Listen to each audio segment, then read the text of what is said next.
ಎಲ್ಲರಿಗೂ ನಮಸ್ಕಾರಗಳು. ಸ್ವಾತಂತ್ರ್ಯ ದಿನಾಚರಣೆ ನಿಮಿತ್ತ ಮಕ್ಕಳಿಗಾಗಿ ಒಂದು ವಿಶೇಷ ಪ್ರಬಂಧ ಇದಾಗಿದೆ. ನನ್ನ ನೆಚ್ಚಿನ ಸ್ವಾತಂತ್ರ್ಯ ಹೋರಾಟಗಾರರು. ಅದರಲ್ಲಿ ನಿಮಗೆ ಇಷ್ಟವಾದಂಥ ಸ್ವಾತಂತ್ರ್ಯ ಹೋರಾಟಗಾರರ ಬಗ್ಗೆ ಒಂದು ಪ್ರಬಂಧ ಬರೀರಿ ಅಂತ ನಿಮಗೆ ಪ್ರಬಂಧ ಸ್ಪರ್ಧೆ ಏರ್ಪಡಿಸಿದರೆ ನೀವು ಈ ಪ್ರಬಂಧವನ್ನು ಬರೀಬಹುದು.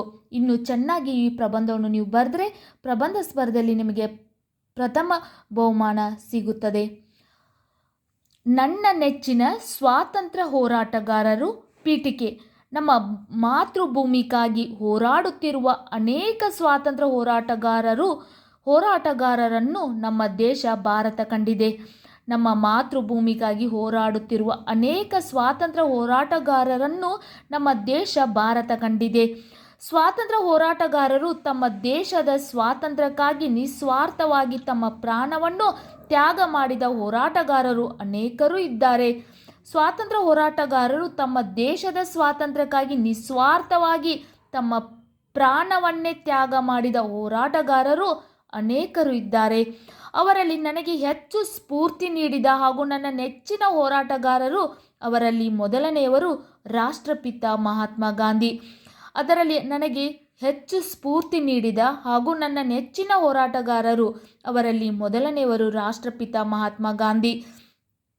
ಮಹಾತ್ಮ ಗಾಂಧೀಜಿಯವರು ನನ್ನ ನೆಚ್ಚಿನ ಹೋರಾಟಗಾರರು ಆಗಿದ್ದಾರೆ. ಇವರನ್ನು ದೇಶದ ಪಿತಾಮಹ ಎಂದು ಕರೆಯುತ್ತಾರೆ. ಮಹಾತ್ಮ ಗಾಂಧೀಜಿಯವರು ನನ್ನ ನೆಚ್ಚಿನ ಹೋರಾಟಗಾರರು ಆಗಿದ್ದಾರೆ. ಇವರನ್ನು ದೇಶದ ಪಿತಾಮಹ ಎಂದು ಕರೆಯುತ್ತಾರೆ.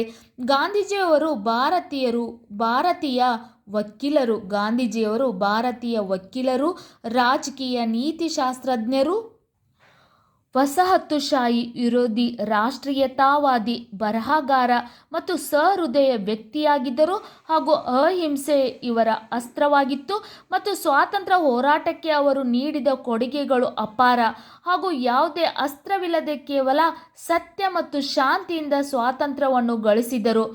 ವಸಾಹತುಶಾಹಿ ವಿರೋಧಿ, ರಾಷ್ಟ್ರೀಯತಾವಾದಿ, ಬರಹಗಾರ ಮತ್ತು ಸಹೃದಯ ವ್ಯಕ್ತಿಯಾಗಿದ್ದರು ಹಾಗೂ ಅಹಿಂಸೆ ಇವರ ಅಸ್ತ್ರವಾಗಿತ್ತು ಮತ್ತು ಸ್ವಾತಂತ್ರ್ಯ ಹೋರಾಟಕ್ಕೆ ಅವರು ನೀಡಿದ ಕೊಡುಗೆಗಳು ಅಪಾರ ಹಾಗೂ ಯಾವುದೇ ಅಸ್ತ್ರವಿಲ್ಲದೆ ಕೇವಲ ಸತ್ಯ ಮತ್ತು ಶಾಂತಿಯಿಂದ ಸ್ವಾತಂತ್ರ್ಯವನ್ನು ಗಳಿಸಿದರು. ಗಾಂಧೀಜಿ ಭಾರತದಲ್ಲಿ ಮಾತ್ರವಲ್ಲದೆ ದಕ್ಷಿಣ ಆಫ್ರಿಕಾದಲ್ಲಿ ವರ್ಣಭೇದ ನೀತಿಯ ವಿರುದ್ಧ ಹೋರಾಡಿದರು. ಉಪಸಂಹಾರ.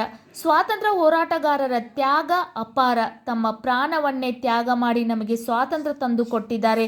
ಆದ್ದರಿಂದ ಅವರನ್ನು ಗೌರವಿಸುವುದು ನಮ್ಮ ಕರ್ತವ್ಯವಾಗಿದೆ ಹಾಗೂ ಸ್ವಾತಂತ್ರ್ಯ ಹೋರಾಟಗಾರರು ಮಾರ್ಗದಲ್ಲಿ ನಾವೆಲ್ಲರೂ ನಡೆಯಬೇಕು ಹಾಗೂ ನಾವು ಪ್ರತಿಯೊಬ್ಬರು ಹೋರಾಟಗಾರರ ಜಯಂತಿಯನ್ನು ಆಚರಣೆ ಮಾಡಬೇಕು. ಸ್ವಾತಂತ್ರ್ಯ ಹೋರಾಟಗಾರರ ತ್ಯಾಗ ಅಪಾರ. ತಮ್ಮ ಪ್ರಾಣವನ್ನೇ ತ್ಯಾಗ ಮಾಡಿ ನಮಗೆ ಸ್ವಾತಂತ್ರ್ಯ ತಂದು ಕೊಟ್ಟಿದ್ದಾರೆ.